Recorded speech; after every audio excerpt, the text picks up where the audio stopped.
Okay okay guys, FM में हम relations देख रहे थे, relations between Q and normal depth. Okay, Q and normal depth. So सबसे पहले चेजिस का देख लेते हैं.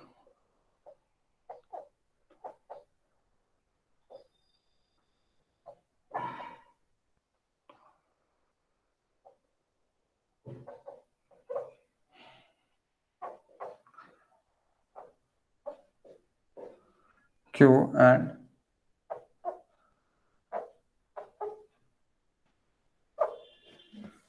Normal depth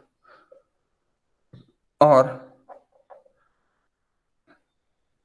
wide rectangular channel.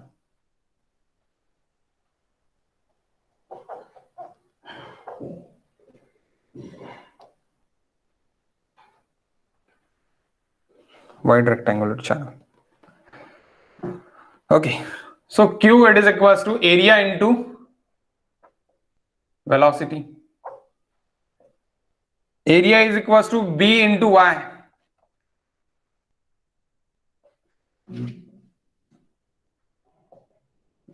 That B and ये पानी की डेप्थ Y into चेजिस के लिए C into under root of R S. C into under root of R S. Okay, slope एक कांस्टेंट रहता है. यहाँ पे wide channel, rectangular channel, there R is equals to Y. R is equals to Y. ऐसे आप पकड़ लो. Hydraulic mean depth is equals to Y. Okay, so अभी क्या हो रहा फिर, अगर डायरेक्टली प्रोपोर्शनल पकड़ा Q से, so Q is directly proportional to the Y into under root of R. R is nothing but a Y.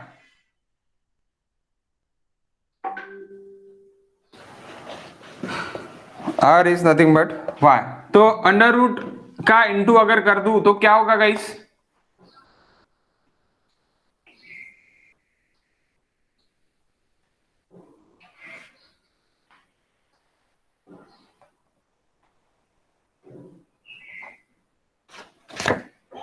Three by to.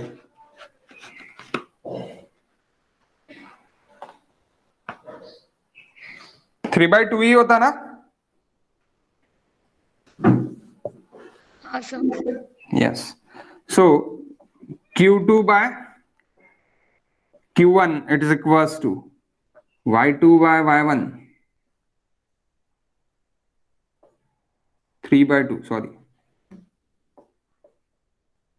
3 by 2. तो ये रिलेशन है, इस तरह 3 by 2 आया है. ओके, इस तरह 3 by 2 आया. तो अगर मेरा डिस्चार्ज क्वेश्चन लिखो guys. The normal depth of rectangular channel, normal depth of rectangular channel increase by 10%, increase by 10%. Question the normal depth of wide rectangular channel, normal depth of wide rectangular channel, normal depth of wide rectangular channel,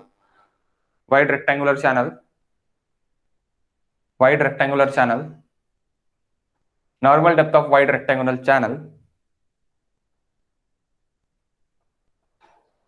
increase by 10%, यानी depth आपने 10% बढ़ा दी. The percentage of increase in discharge is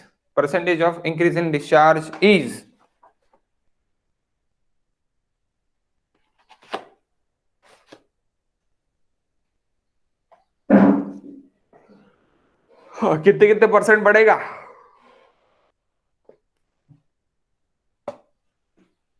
filling the blanks. Option नहीं है, filling the blanks. Fill in the blanks वाला 15%। 15% बढ़ेगा, सही में? 15.36%। Okay, 15.36%। अभी ये कितना बढ़ रहा है, ये यहाँ पे ही देखो, यहाँ पे ही इसका आंसर है।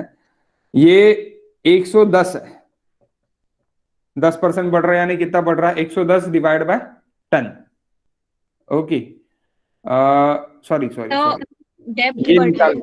हाँ डेप्थ बढ़ रही है, ये निकालना है, क्यू बाय Q1 निकालना है। डेप्थ बढ़ रहा है कितना आपका? 110,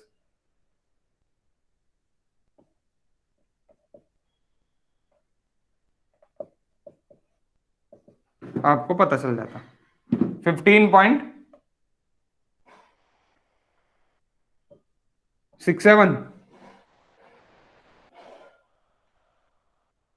15.67 ना, यानी Q2 it is equal to Q1 times of 15.67, यानी 10% अगर आप डेप्थ बढ़ा रहे हैं तो 15% आपका क्या बढ़ रहा है? 15% आपका डिस्चार्ज बढ़ रहा है। ओके, डिस्चार्ज बढ़ रहा है, वही तो चीज ये आंसर 1.1536 आता है। इंटू तो 100 करके, हाँ, इंटू 100 करके ये कितना आएगा तुम्हारा? 1.1567, 1536। 1567 आने को ना, ठीक है 1.6 भी पकड़ लेते, कोई दिक्कत नहीं, 1.6। तो इसको इंटू 100 कर दो तो ये परसेंटेज में आ जाएगा,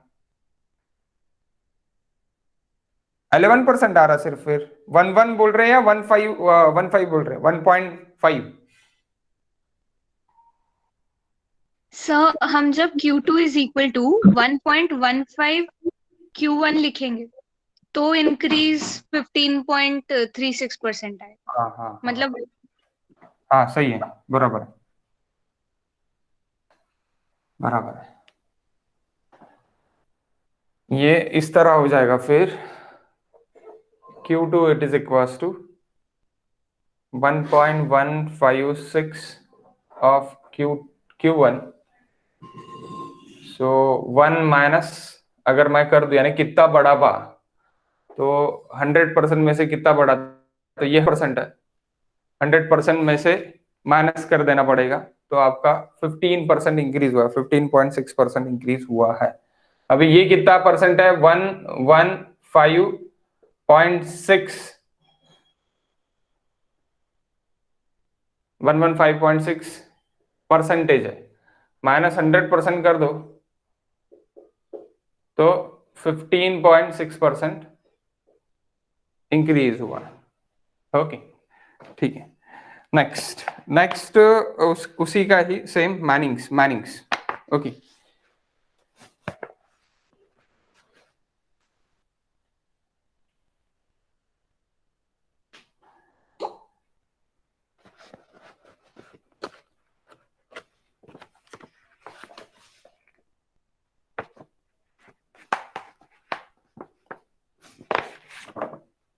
मैनिंग्स के लिए भी लिखते हैं, Q it is equal to A into velocity, A into 1/n r raised to the power 2/3 s raised to the power 1/s raised to the power 1/2। So r is equal to again y, r is equal to again y, यहाँ पे b into Y और 1/n।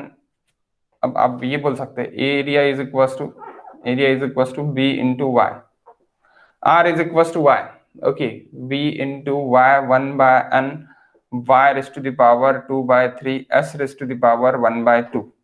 So q is directly proportional to the y into y raised to the power 2/3. So y raised to the power 5/3, that q it is equals to, यानी q it's directly proportional to the, then q2 by q1 it is equals to y2 by y1 raised to the power 5/3. just like this. For what? For Mannings. Okay, ये chassis के लिए, ये Manning's के लिए, ये chassis के लिए आप लिख सकते हैं और ये मैनिंग्स के लिए लिख सकते हैं. ओके, मैनिंग्स के लिए लिख सकते हैं. सो यहाँ पे क्या हो रहा फिर,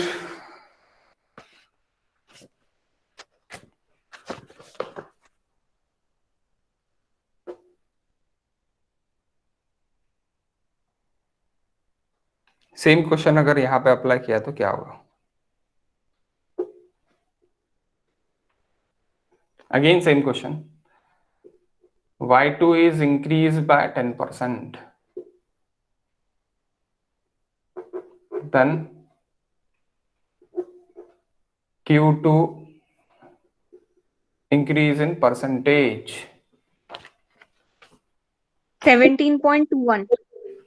17.5 आने कौन, अरे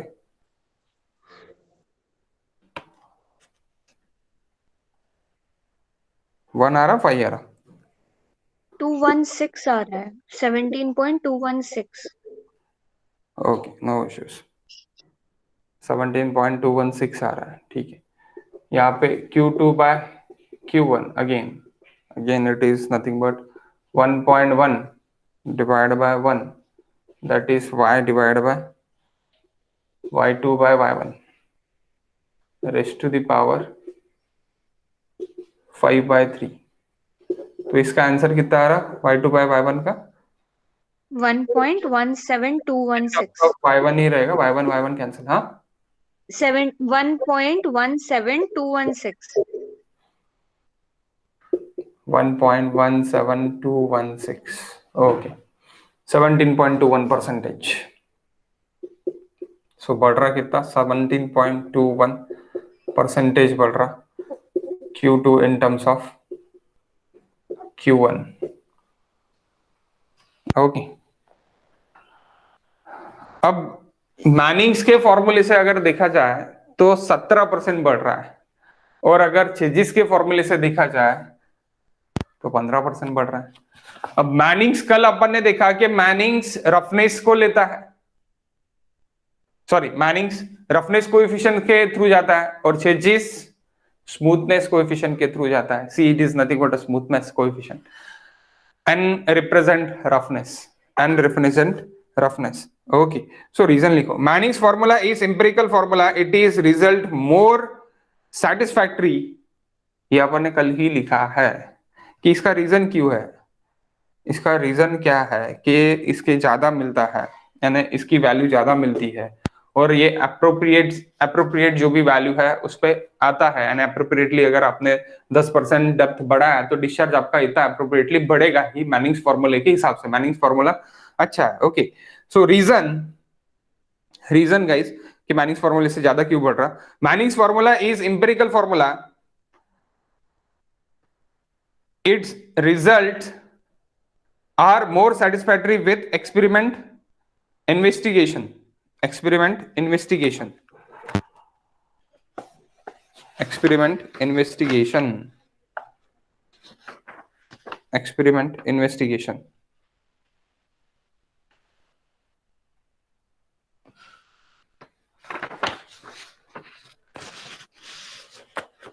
result number. Manning's formula is an empirical formula, its results are most satisfactory, its results are more satisfactory with experiment investigation, more satisfactory with experiment investigation compared to Chegis formula. Compared to Chegis formula. Okay, compared to Chegis formula.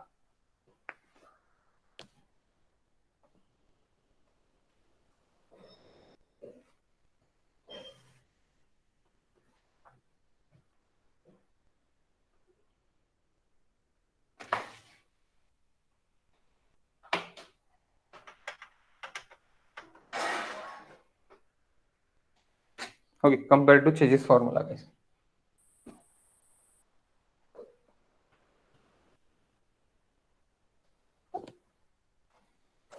Next, relation between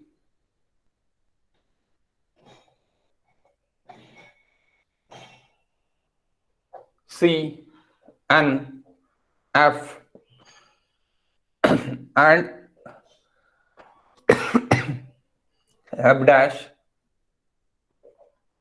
of FC.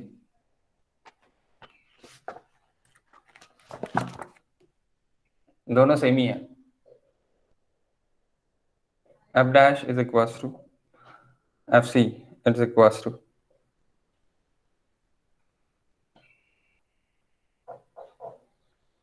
Fanning's coefficient of friction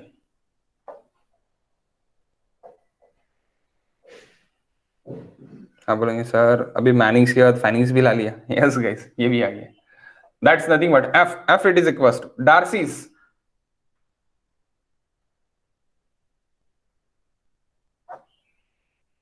friction coefficient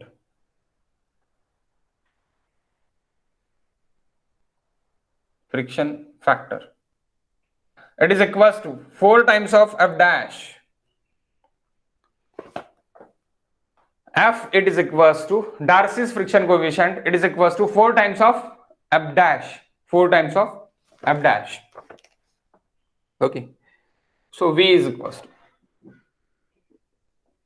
velocity is equals to C under root of RS. It's equals to changes is equals to Mannings. अगर हमने कर दिया तो V is equals to that changes. V is equals to Mannings 1 by N R raised to the power 2 by 3 S raised to the power 1 by 2.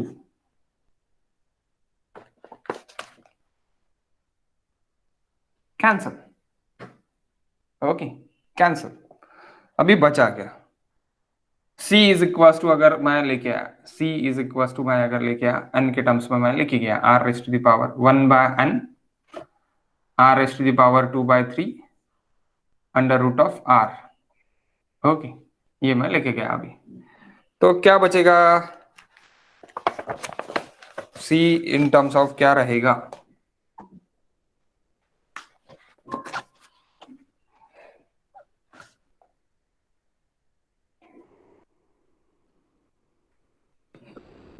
Two by three minus 1 by 2.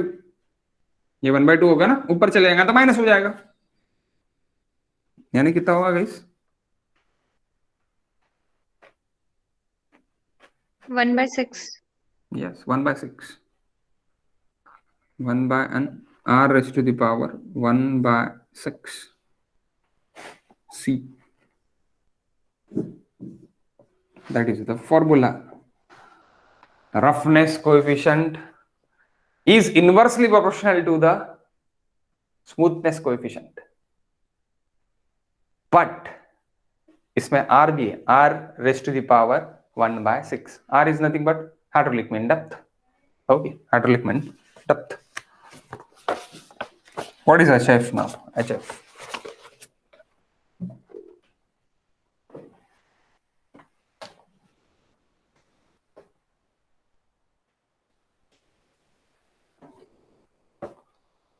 फैनिंग्स भी बोल सकते हो, फ्राउड्स भी बोल सकते हैं. Froude friction coefficient F dash. Fanning's Froude's. Fanning's का ही Froude's formula. Okay, Froude's friction coefficient. Okay, F dash.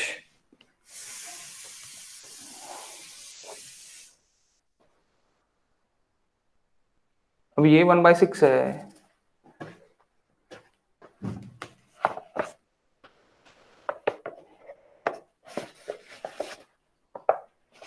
तो देखो हेड लॉस क्या होता फिर. Head loss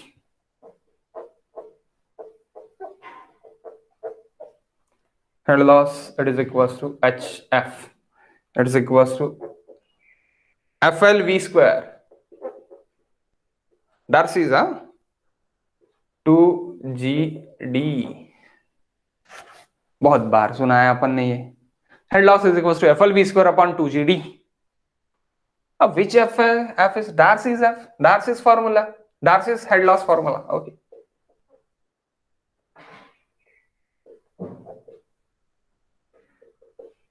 Darcy's head loss formula. HF is equals to. Okay. So what is V now? V square को V में ला लो. So V is equals to क्या हो जाएगा? HF 2GD, okay, 2GD divided by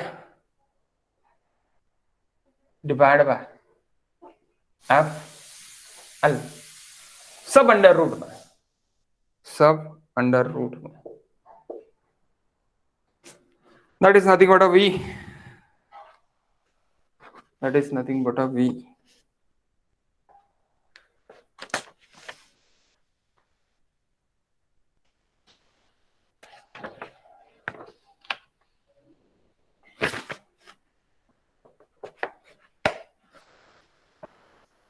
What is D, guys? What is D? Diameter of pipe. Yes, diameter of pipe. So diameter of pipe, that is nothing but a D, GD. One minute. What is hydraulic depth?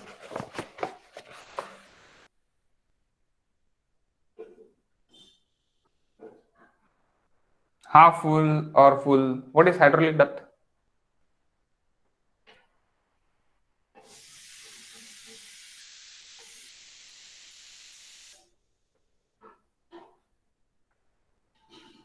D by 4. It's equals to R. Half full के लिए D by 4 क्या है? Hydraulic mean radius. Sorry, hydraulic mean radius. Yes, exactly. Hydraulic radius. Hydraulic mean depth. Hydraulic mean depth भी बोल सकता. Mean. Hydraulic depth नहीं. Hydraulic depth is equals to D is equals to A by T. A by T नहीं. A by P. A by perimeter. So it's nothing but 1 by 4. So मैं D को क्या लिख सकता?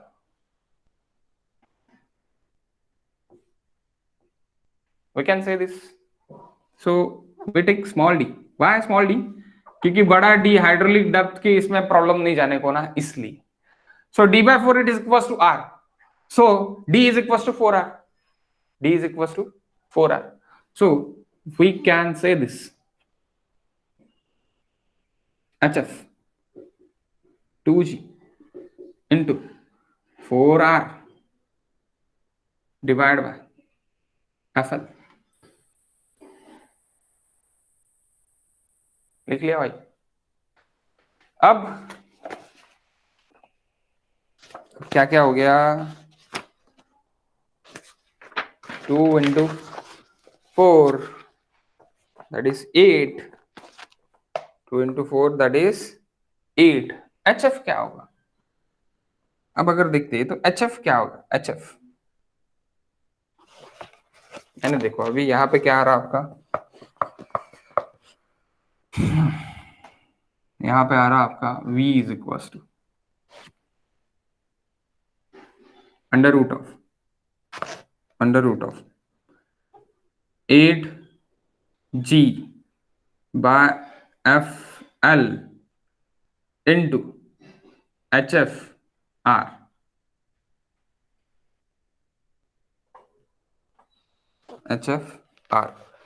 अब देखो, अब मेन चीज फ्रॉम यूनिफॉर्म फ्लो के लिए आपको पता है कि जो भी आपका Sn is equals to S0 is equals to, थोड़ी यानी लास्ट लेक्चर में अपना हुआ है, लास्ट जो मेगा लेक्चर अपना हुआ उसमें मैंने बताया था Sn इज इक्वल्स टू, देखो यूनिफॉर्म फ्लो दिया, मैंने प्रोफाइल दिया था, प्रोफाइल में बताया था कि Sn इज इक्वल्स टू, मैंने बताया. ओके, सो क्या होता है for uniform flow,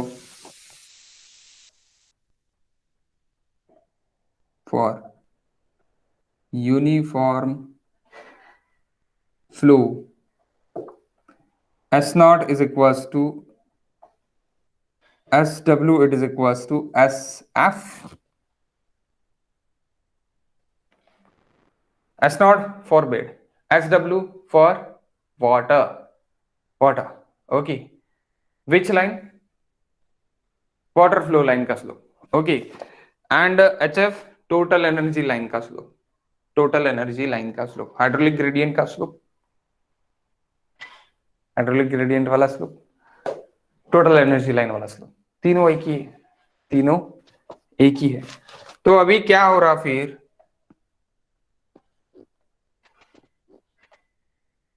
that is SF, suppose SF, L, HF. तो what is HF by L now? HF by L now. HF by L, हाँ, इसीलिए मैंने ऐसे लिखा इसको, HF को थोड़ा साइड में ले लिया, HF by L. Okay, what is HF by L? Opposite upon tan. Tan SF. Yeah. Tan SF, it is equals to, tan SF is equals to, SF is equals to theta, it is SF, okay, it is equals to opposite upon axis side. Theta is very small,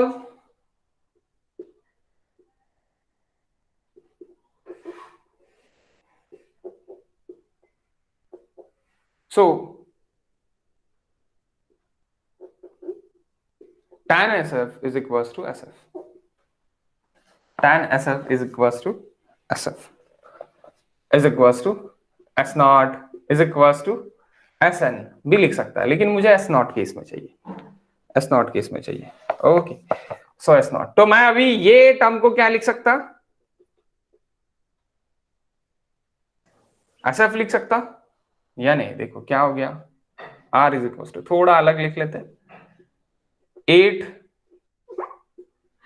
8G/F into under root of R into S naught, R into S naught लिख सकता मैं, क्यों? SF it is equal to S not.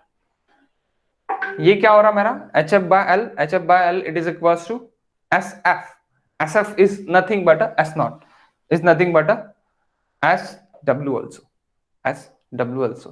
तो this is my velocity formula. क्या ये formula आपने self cleaning velocity में देखा है?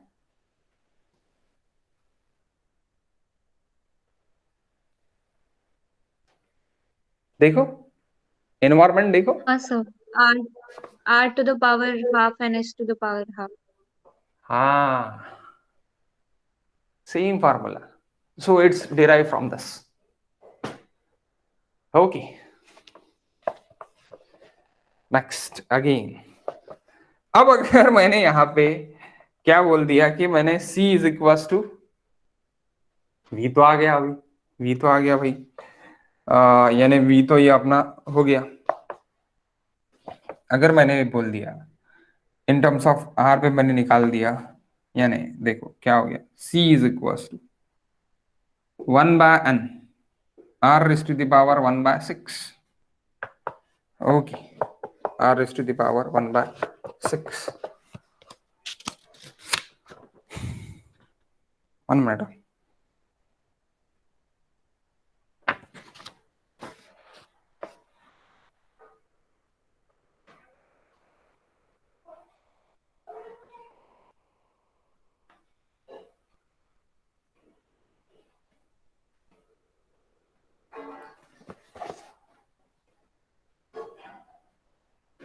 What is the Chezy's formula?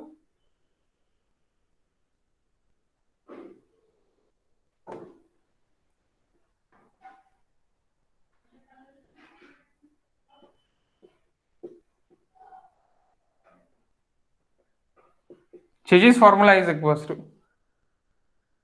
C under root RS, C under root RS.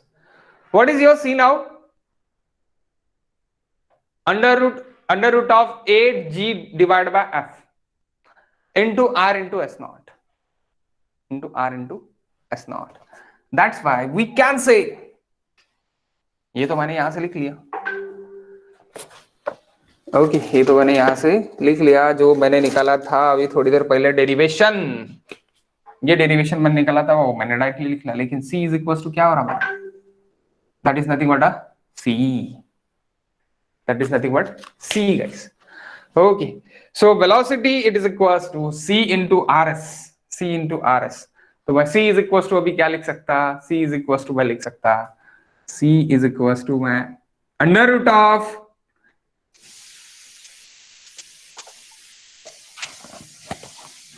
I have a two forms in this. अब अगर मैंने फ्राउड या फैनिंग लिखा तो क्या होगा, f Darcy's f is equals to 4 times of Froude 4 times of fanning okay, so 4 times of fanning it is equals to under root of 8g divided by 4 f dash 2 बचेगा, कितना बचेगा 2, यानी under root of 2g f dash कितना लिख सकते बाबा इसको, c को इतनी से लिख सकते, c is equals to 1 by n r raised to the power 1 by 6. Okay, c is equals to again under root of 8g divided by Darcy's f. Darcy's f. Okay, Darcy's f. Darcy's friction coefficient.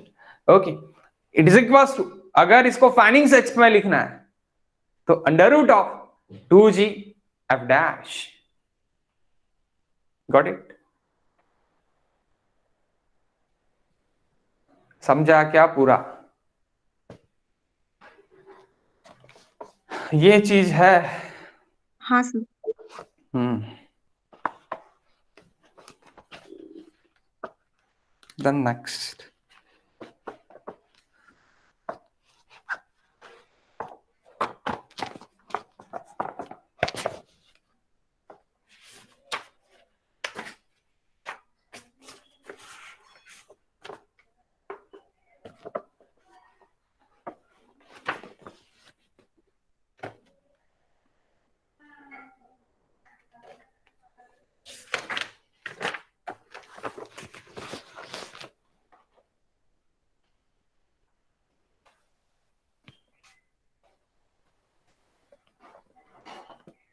Then next, guys, conveyance of OCF.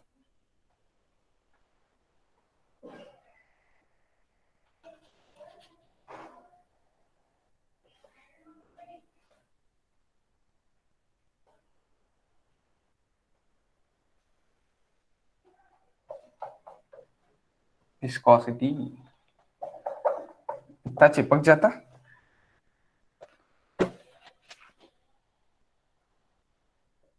Q is equals to, sorry,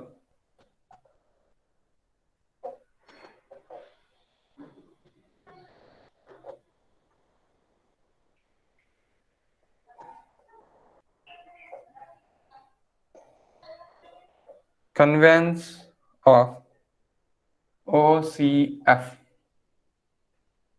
it is equals to K naught or Kn Q divided by A into velocity, area into 1 divided by n, r raised to the power 2 by 3, s raised to the power 1 by 2. So this is nothing but a K naught under root of S naught. So what is Q now? Q it is equals to, अगर ये हो गया तो K naught is equals to क्या हो जाएगा, K naught is equals to Q divided by S naught. Okay, Q divided by S naught. Oh. Q divided by S naught. Okay guys,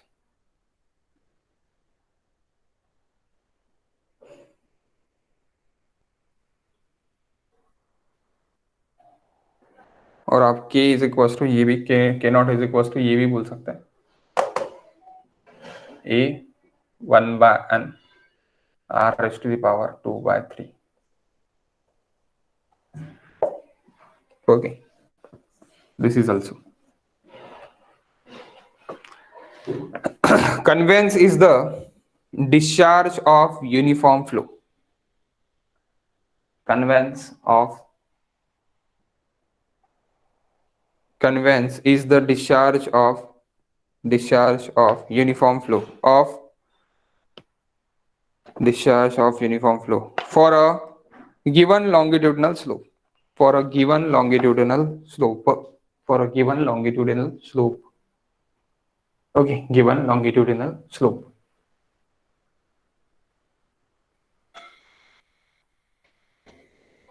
Given longitudinal slope. Okay. तो ये अभी कैसे हो गया मेरा? That is from Manning's. Chezy's से अगर करते तो फ्रॉम मानिंग्स आप यहाँ पे लिख लो from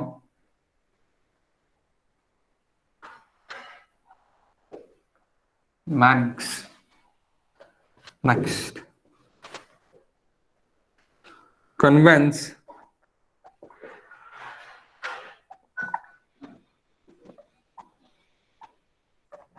of OCF K naught or Kn by G's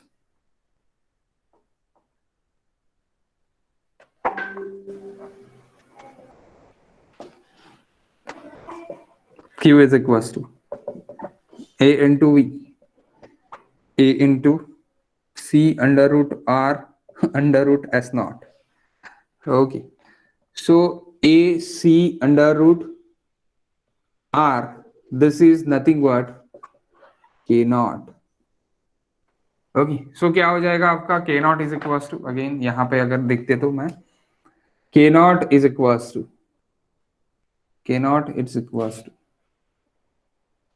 Q divide bye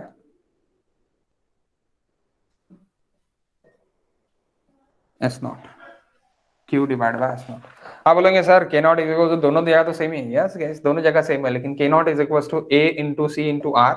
यहाँ पे K naught is equals to A into 1 by n R is to the power 2 by 3. R is to the power 2 by 3. Okay. The next guys, hydraulic efficient sections.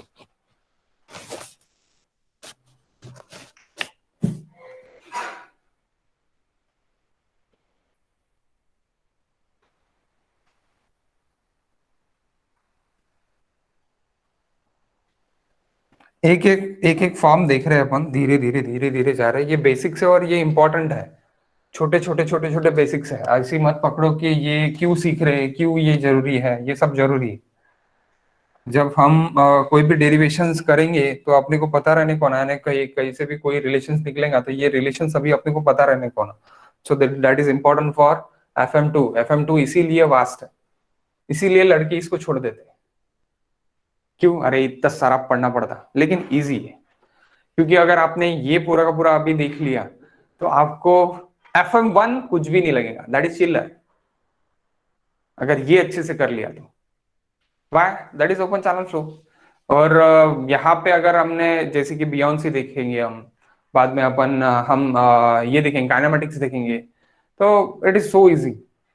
उतना tough नहीं जाएगा जितना ये जाएगा. Okay, सो वो fastly अपना move कर सकते हैं अपन. वहां पे डायरेक्टली आप ये देख लो, बुकलेट से ये देख लो, थ्योरी देख लो, अपन directly go to the problems. Okay, go to the problems ऐसे अपन जा सकते हैं. बियॉन्सी हो गया, देन प्रेशर्स हो गया. ओके, प्रेशर्स इन पाइप हो गया, डिस्ट्रीब्यूशन सिस्टम उसका हो गया कि किस तरह क्या है, जो अपने को सेम था इन्वायरमेंटल इंजीनियरिंग में.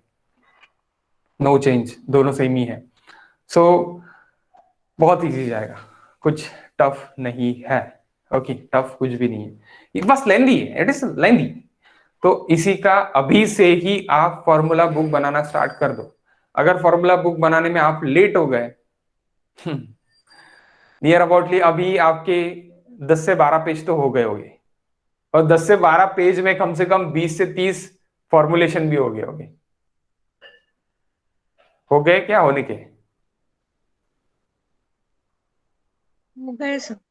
हो गए ना.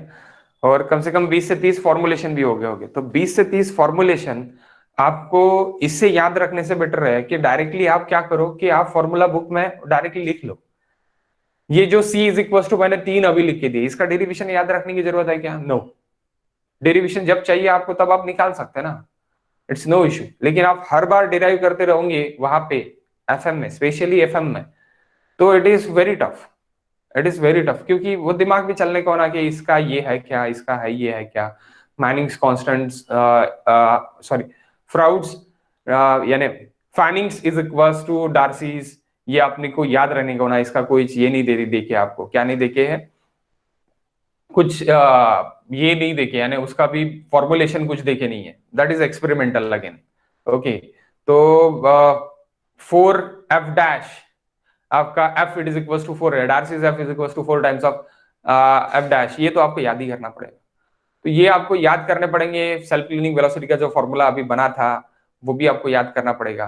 मैंने बोला था सेल्फ क्लीनिंग वेलोसिटी का फॉर्मूला आपको याद करना पड़ेगा, तो same formula it is in FM2। कैसी है FM2 में? तो हमने क्या किया, हमने सिर्फ और सिर्फ अभी V को हेड लॉस की इसमें हमने ये कर दिया, यानी क्या, इक्वेटिंग कर दिया, और वहां से हेड लॉस के फॉर्मूले से V निकाल दिया डार्सीज के फॉर्मूले से। तो डार्सी जहां से डिराइव हुआ, डार्सी ने जहां से फॉर्मूला डिराइव किया, वहां से ही उन्होंने सेल्फ क्लीनिंग वेलोसिटी का भी फॉर्मूला डिराइव किया कि सेल्फ क्लीनिंग वेलोसिटी कितनी रहने को ना करके। ओके, तो वहां से ये उल्टा जा रहे हैं अपन, सीधा कहा है डार्सी ने डिराइव किया है, लेकिन वो फॉर्मूला देख रहे हैं अपन नहीं देख रहे। ओके, वो डायरेक्टली रट्टा कर रहे हैं। लेकिन यहां पे देखने की जरूरत क्या है, क्योंकि इन टर्म्स ऑफ सी मुझे चाहिए तो कि सी के वैल्यूज जो भी स्मूथनेस कोएफिशिएंट्स है उसके वैल्यूज क्या क्या रहेगी, कितने कितने वैल्यूज निकल सकते हैं, that is important. Okay, roughness coefficient की इसमें कितना क्या निकल सकता है, तो रफनेस कोएफिशिएंट के इसमें 1/n r⁻⁴ ये रहेगा। इनवर्सली प्रोपोर्शनली अपन डायरेक्ट बोल सकते हैं क्या? यस, डायरेक्ट इनवर्सली प्रोपोर्शनल है। अगर r को कांस्टेंट कर दिया जाए तो इनवर्सली प्रोपोर्शनल है, खत्म कर दिया जाए r को तो इनवर्सली प्रोपोर्शनल है, बट r आएगा उसमें, r इज इक्वल टू 1/6 आएगा। ओके, सो इस तरह है। तो ये सब कुछ आपको अभी से ही लिखना पड़ेगा। अगर आप अभी से ही नहीं लिखोगे और सिर्फ मैं आज बता रहा और आपको कल का ही या फिर वन डे मोर का ही याद है, तो सामने प्रॉब्लम जाएगी, सामने प्रॉब्लम जाएंगे। तो सामने प्रॉब्लम अगर नहीं जाने को ना, तो प्लीज अभी से ही फॉर्मूला बुक तैयार करना स्टार्ट कर दो, आज ही कर दो। ओके, आज ही कर दो फॉर्मूला बुक तैयार करना, क्योंकि आज ही आप कर लोगे फॉर्मूला बुक इसकी तैयार, तो आपका क्या हो जाएगा, आपका जो पूरा मटेरियल है वो अच्छे से तैयार हो जाएगा। मैं एक मिनट गाइस।